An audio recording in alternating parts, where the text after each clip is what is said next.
Welcome to the Infuse Compassion podcast, hosted by me, Amy Quisenberry. And me, Mark Carpenter. We are on a mission to make this world a kinder place for us all by bringing healthier human connection to communities, families, and organizations of all types and sizes. Our goal is to create stronger relationships, more inspired teams, increased trust, and improved results. So let's get started with more ways to infuse compassion into our world.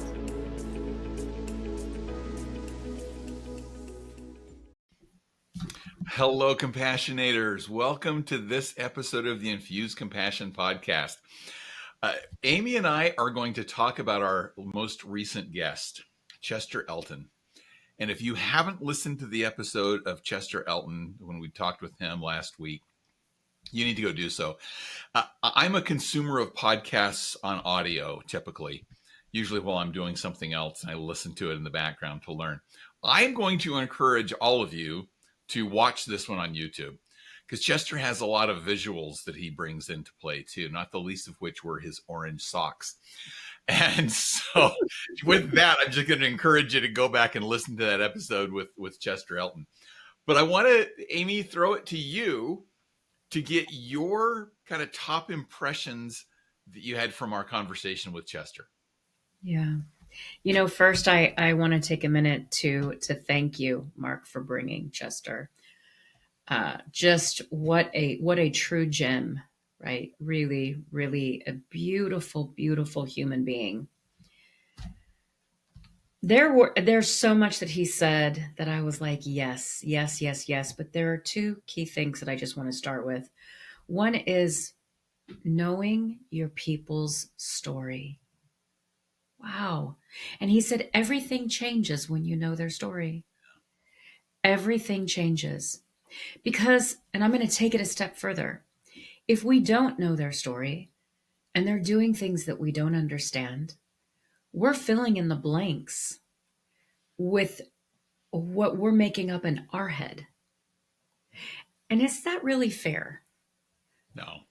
And it's usually very inaccurate. Yeah.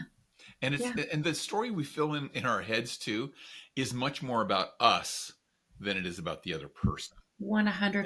That's what makes it so unfair. Mm-hmm. Yeah. This is very much in alignment with, in my Start with Compassion framework, the first S is silence the judger. And it's rooted in you don't know that person's story. And when you create a story, you rob them of their truth and their autonomy because of what you just said. You're making it about you. Yeah. And the limited information that you have right here. Right? So that's one. The other one that I just loved, this shift from soft skills to power skills, because they're powerful. They are powerful. Yeah. Oh, I'm going to start using that phrase. I'm going to use that phrase to start calling what we would typically call soft skills power skills.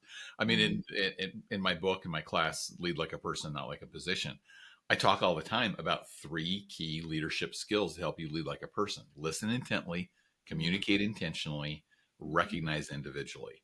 And I'll tell you up front, one of the reasons I know Chester well is I've drawn a lot on that recognize individually from the work that Chester and Adrian have done in their books and their classes. But those are power skills. Mm-hmm. And your comment about know your people, it requires those power skills to really get to know your people. You have to be able to ask the right question. You have to communicate intentionally. You have to listen intently to do that. And then once you do, then you can recognize people individually because you know what is meaningful to them based on their story, based on their background.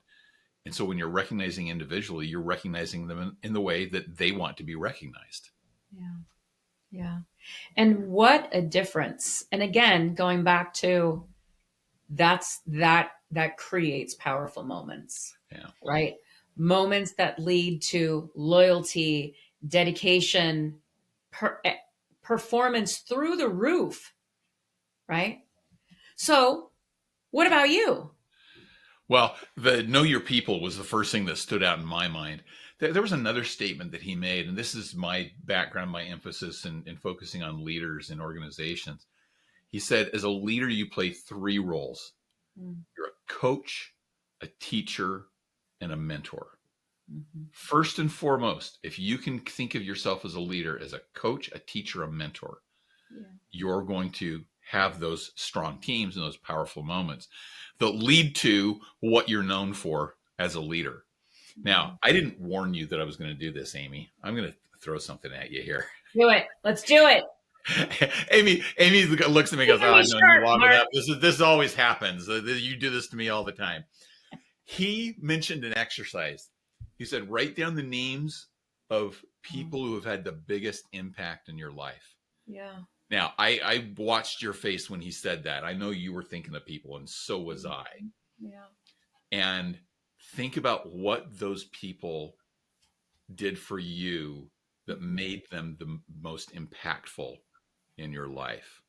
And Yeah. I'm not going to make you name the people because sometimes that's a little personal. I'm not sure I want to name the people that I had in my mind too. But can you tell me, as you think about those people who had the greatest impact in your life, what did they do that had such a great impact on you? Yeah. Well, I'll name one. Mrs. Knowles, my third grade teacher. I still see her when I go home and I see her in the grocery store. I freak out. I'm like, oh my God, Mrs. Knowles. Oh my God, I love you so much. Like, I start to shake and I cry because I just love her. So, and she goes, hi, Amy, how are you? Because, I mean, really? Third grade? How old am I? Okay. But again, when we go back to this little girl who was shy, speech impediment, bullied a lot. And then there's this gentle, loving teacher who saw me and sat with me and didn't make me feel like an outsider, but truly cared. I was looking through my report cards the other day, and there were notes to my parents. She was talking about Amy's behavior has changed. Let's keep an eye on her. I want to make sure she's okay. I don't know why, but that's who Mrs. Knowles was. Yeah. Wow. Like how beautiful is that? She didn't know my story maybe, but she knew my story enough to say something's changed. Parents, if you haven't noticed, start paying attention, something's going on. Okay. This ties to another thing that Chester said, Yeah. that when they're talking about anxiety at work, when as a leader, if you can notice changes in behavior, and when you start the conversation with, I noticed this change in Mm. behavior, Mhm. is there anything you'd like me to know, or what can I do to help? Mhm. And the counselor that they were working with as they developed this made the comment that when you say I noticed, the brain interprets that as I care. Yeah. And so think that is exactly what that third grade teacher, Third grade teacher. what your third grade teacher was doing there, Mhm. was signaling I care enough to pay attention. Yeah. We created this Infuse Compassion into Companies conference, and I always love that it's ICIC, Mhm. which is the initials, but it can also mean I see you as a person. Yeah. And that is one of the greatest impactful things that you can do as a leader, is to see your people. And again, it goes back to those three roles: coach, teacher, mentor. The people that Mhm. had the greatest impact in your life probably had those three roles, Yeah. or Yeah. played those three roles. And that's what I think of. I think of those people who held me accountable, who Mhm. pushed me probably beyond my current capabilities and beyond what I would have thought my capabilities were, and encouraged me and coached me and then congratulated me when I achieved certain levels. Yeah. When okay, so I'll tell you one of them that I'm thinking of is Carl Allred, who was my violin teacher as a kid. He was my private violin teacher, and he pushed me with some music that I was like, oh, there's no way I can play this. And whenever I got any kind of accolades for it, some award or something, it was mostly him, but he never took the credit for it. Mm. But he was the one who got me there. And so those are the kind of people that we have in our lives, this coach, teacher, mentor, who make the biggest difference. So if you want to make a difference in the lives of the people that you're working with, personally or professionally, think about those three roles: coach, teacher, mentor. Yeah. Yeah. I also liked when his story about, speaking of, his top one is Kent, who was his previous boss. Yeah. And he tells the story about, hey, I've got this idea about a book, right? Let's become thought leaders by writing this book. It's a great idea. You should write it. But then the leader, Kent, in his wisdom and reflecting, probably was like, yeah, he's not a professional writer. Like, he does a lot of great things, but is this in his wheelhouse to really deliver? This is important. This is a great idea. What can I do to help him be successful? Hire a writer. And what, how many years later he's still writing Oh with? yeah. Yeah, it was 20 something years later that they're still working together. That's an incredible leader right there, right? Knowing the barriers or potential barriers to, you have this plan, there's deliverables, but you know your team members well enough to know, you know what, this may be a barrier. Let's talk about it. Let me come forward with a possible solution. Let them decide. Because Chester had the opportunity to say, no, I've got it. I'm halfway through it. He had the opportunity to say no, but he was like, yes, let's do it. Hire a writer. Yeah. Well, and Kent had the opportunity there to say, "Ooh, great idea. I'm going to take that and implement it, and Mm, I'm going to benefit from it. You will benefit somewhat from it, but mm, I'm going to be the one that benefits from it." Instead of doing that as a mentor, he said, "Let's have you take the lead on that," and mm, handed it off to them. mhm. Again, that's the difference in my mind of leading like a position versus leading like a person. When you're leading like a person, you're seeing that potential in them and saying, this is an opportunity for you to grow. Yeah. And to your point, Amy, and let me give you the tools to help you do that and the resources of some other people that can actually make this happen. And then you benefit from it. And Yeah. it became this whole organization, this whole movement that Chester and Adrian have worked on together. Mm, fantastic. What else, Mark? You know, I when we wrapped up, when we turned off the recording, we were talking kind of at the end of the recording. He was about his family, and he was talking about his dad was a very quotable guy. And Mhm. he actually shared with us after we stopped the recording this quote that his dad gave, and I wanted to get it in here. Mhm. But his dad said, "You be good to everybody. Everybody is having a tough day. Mm. You be good to everybody. Everybody is having a tough day." You don't know what's going on with people, Mm-mm. and I think even if you're not having a tough day, you want people to be good to you. Yeah. And so just that's such a wonderful thought. And you can tell that Chester lives that in his life too, just being good to everybody and having that the kindness and the organization that Chester's on the board for, One Kind Act a Day.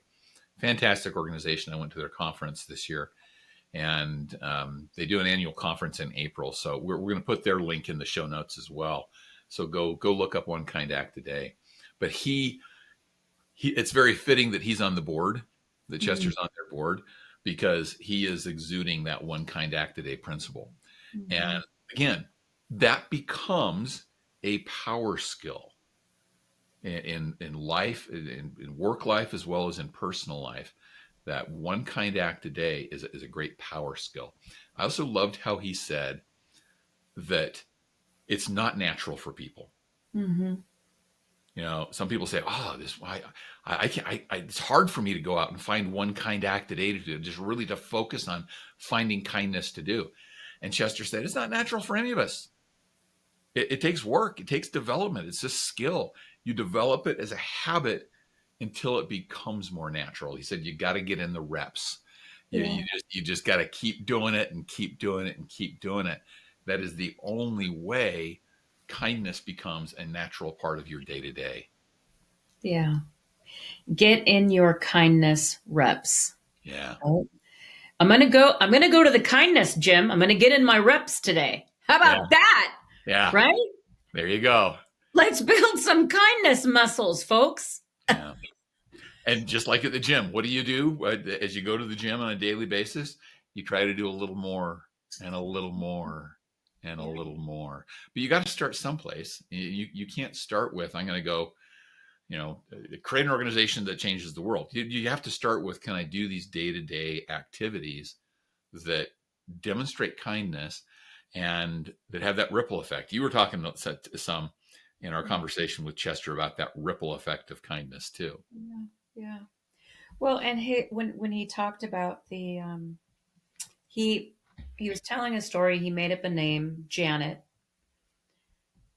The essence that I got from that conversation is the recognition, Yeah. the flight attendants on the flight, right? Recognition. This is it. When I noticed means I care. But then when we take that extra step to actually voice it, to share it, to say, hey, because we can notice and care all day long. Yeah. But if we do it behind our desk, we're not picking up the phone, we're not walking across the office, we're not sending an email, we're not actioning it and sharing this, it doesn't do us any good. This water does not help me in the bottle. Yeah. I have That's a great analogy. I have to drink it. This does me no good here. It's lovely. I'm grateful for it. But my body is not going to benefit from it unless I drink it, right? And that's the same thing. You can hold on and think about and have great intentions about all this good stuff that you want to share with people, but who was it? Dr. Shante said compassion is a verb. Kindness is a verb. Yeah. These are action. This is high impact. High Well, impact, and, right? and your point there about go walk over to the person and talk to them about it and Mm, share what you saw there. It's the specificity of that that's really important too. yeah. Chester made the comment that general praise has no impact. And this is circling back to the point you brought out about know your people. Yeah. I can't have an impact with praise, with recognition, unless I know my people enough to know what they value and to be really specific about the praise that I give them. Yeah. And it's not faint praise. It's not just, hey, nice job kind of thing. It's very specific. When you did this, it had this impact, and that means so much to me. I'm so glad you did that. Yeah. That's the kind of recognition that will keep people coming back for more and giving you their all. That's right. That's right. I also liked when he talked about the Buddhist three doors. I hadn't heard of that before. I saw your face. Is that the first time you'd heard of? No, I hadn't heard it connected to Buddha. I've heard Yeah. those three steps, those three Yes. questions you ask yourself before you say anything. But why Yes. don't you go ahead and go through those since you brought that up? Yeah. Yeah. And so mine was the same. I hadn't heard of it as the Buddhist doors, but I had heard of this concept of before you speak anything out loud, you want to make sure that there's three things about it. Those words are true. Those words are necessary. And those words are kind. And this is really important. I actually just had a conversation with with a leader And there was somebody there with us kind of observing the conversation. And the person that was observing the conversation, I spoke with them afterward because I was really concerned about the way that the leader was representing themselves. Mm. And sadly, this person said, I don't know if I would reach out to that leader for help because now I'm scared. Yeah. Because of the way they spoke to you, I'm afraid of how they might talk to me if they don't like something that I say. And I was like, oh, was it necessary? Was it kind? And I can tell you it was not true. Yeah. And my heart breaks for that leader because that impact matters. What kind of influence is this leader then going to have if they continue to behave in this manner? Yeah. Right? Like, let's really think about it. Yeah. And you just made a great point there that the lack of compassion is actually a little crippling. Mm, And Chester made this point that holding people accountable, I mean, it's true. Is it necessary? Is it kind? It's yeah. still kind to hold people accountable. It's still kind to push Mhm. people to higher limits Yeah. because you care enough about them. But what you just talked about, in fact, I thought it was really interesting that you said, I felt so bad for that leader. You didn't say, I felt so bad for the person that wasn't going to be able to speak up. Mm, And that shows your level of compassion, Amy, mm, because it really is that leader is damaging themselves and mhm. their leadership capability by putting people in a position where they don't feel like they can come to them. Now, it doesn't mean that you have to be soft, and I think a lot of times people will go through those three doors that we just talked about and get to is it kind and say, well, it's not very kind to tell them that they messed up, but it's not kind to let mistakes go either. Yeah. And so you need to find a way to do it with kindness because it still can be kind. Don't abdicate your responsibility for accountability by saying, "Oh, but it's not kind to hold people accountable to commitments or to make sure that they're doing their best." It Mhm. is kind. It's unkind to let those problems go and let a person not live up to their potential. Yeah. And I would add to not only is it kind, how how we deliver that information is critical, right? Coming Yep. in, in a bulldozer type fashion, with heavy fists is not going to help. That's not going to be kind or effective. But if we come in and we come in curious, hey, listen, I noticed your performance on this last project. It was a little different than what I saw on the previous one. This is what I saw on the previous one, and this is what I saw here. Specific, like in a videotape, right? Now, I'd really like to understand what was going on, right?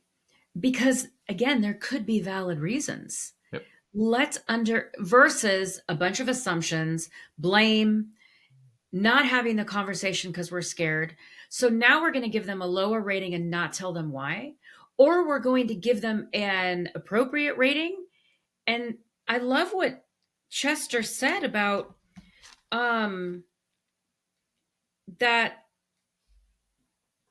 it's unkind to let people perform below their level. Yeah. Well, Absolutely. That is I'm sorry, could you say what you said again? Because I think I may have gotten it yeah, but wrong. below their capabilities. Yeah. Below their capabilities. Thank you. Yes. Again, teacher, mentor, coach. What do? Yeah. They're always trying to get you, okay, how can we get you the best that you can be right now? Right now, right? It's interesting. I just thought of a story that I've heard Chester tell before, and it ties back into knowing your people. It's a story of a high school basketball coach that he knows well, and he was watching one of their games, and he noticed that there was one player who just really messed up a couple times down the floor. The coach pulled him out and just kind of got in his face a little bit and said, "You've got to do better," and just was chewing on him, Mm, set him down for a little while. And a little later, he went back in and he was performing better. Well, there was another player who went in and again made some mistakes, wasn't performing very well. The coach pulled him out, but when he came out, he talked to him very gently and very softly and corrected the behavior. Chester asked him about it afterwards, and he said, "I know my players, and I know that first player, he needs me to push him, or he's not going to step up to the next level. But if I talk to the second player in the same way, he's going to melt down and he's never going to perform. But if I talk to the first player in the way that I talk to the second player, he's not going to change anything because he doesn't think it's that serious." Yeah. You have to know your people to know how to communicate in a way that is direct but also kind. And I love that you use the word curious. I use this phrase all the time. Look for ways to be curious rather than furious. I love that phrase. There is only one letter difference between curious and furious, but it makes all the difference in the world. Yes, it And does. so the more you can be curious when you, especially when you're solving problems, the better off you're going to be. Yeah. Love that. I love that. What else? What else is there? Is there anything else you wanna Oh, call there's out? just so much. I'll tell you what else I will call out is go back and listen to that episode again. Yeah. That is one, and I will tell you this too. It's a little longer than most of our episodes, but we had Mhm. so much goodness coming in, we couldn't cut it off. And I would just encourage people to go back and listen again. We didn't talk about it much here. Chester spent a good deal of time talking about their book, Anxiety in the Workplace. Mhm. And some of the statistics that he gave us from their research were absolutely amazing. But it goes back to being kind enough to see people as people and to recognize that we know our people well enough to know they have different backgrounds and to know what's going on with them and then just noticing and paying attention. So I'm not going to go into detail on that here because I think you can get it better out of the episode. But that was Mhm. another component that came out of that episode. I think everybody should go back and listen to. And I appreciate that you shared that because there are some key things that I just wanted to underline, and that is, we talk about physical health and mental health, and he's saying it's health. Yeah, Like, it's just one. let's talk about health, right? And then he also talked about, you know, how we show up as a leader. And this goes back to the story that I shared. People that might feel that it's not safe to talk about what's really going on because there's a stigma, because they feel like they might not be accepted, they might not get the promotion that they've been going for. But if we can stop and see these beautiful people that we're working with as human beings, these people have lives and they have families and they leave work, and the way we're treating them creates a ripple effect to what they're going to experience, what their families and their loved ones and their friends are going to experience when they leave the office, and how they're going to show up the next day, how your clients are treated, how your employees are treated. This is big. Yeah. This is big. The ripple effect is real. What kind of ripple, leaders, do you want to put in your world? Whew. Yeah. And I love that. And I think it all circles back to that quote from Chester's dad: be Mm, good to everybody because everybody is having a tough day. that's right. That's right. All right. Well, I think we've said it all, Mark. What do you think? I think that wraps it up. Thank you, Amy. I loved your thoughts around this. I'm so glad that we were able to get Chester on. Again, folks, go back and listen to the episode with Chester Elton that was a week ago. Mm-hmm. Great impact there. Really, to me, I think some life changing things. The other part of that is go follow Chester and listen to what he says. In fact, I'm going to just end with this. I pulled a couple of quotes from some of the things that Chester has said online, Nice. and I just think these are great. Maybe this is a good ending point. Is that okay, Amy? Yes, yes. I'm Yeah, so glad you're going to do this because we didn't get to get into it on the episode with him. And yeah. yes, yes, yes, But yes. Chester says things like this: you don't inspire people with pressure; you inspire them with purpose. Mm-hmm. Yeah. Even small encouragement can spark big confidence. Yeah. When people know their work matters, everything changes. You don't need a title to lead, just the courage to lift people up. Mm. Your influence grows in the moments where you appreciate, encourage, and empower others. And I love this one. Gratitude is a quiet superpower. Use it often, use it sincerely. Nice. So Nice. let's just end with some of those great Chesterisms that we can finish with. Go follow Chester, listen to last week's episode. And folks, go make the world a better place. Mm. Be kind, because everybody's having a bad day, or everybody's got a tough day going. Yeah. Beautiful.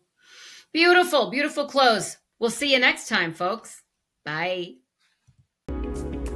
Thank you for joining us for this episode of the Infuse Compassion podcast. If you enjoyed the conversation, please share a review and like the podcast so other compassionators can join us. Until next time, let's all do something each day to infuse compassion into the world. For more information on our guests, see the show notes. For more information on Mark and Amy, go to infusecompassion.com.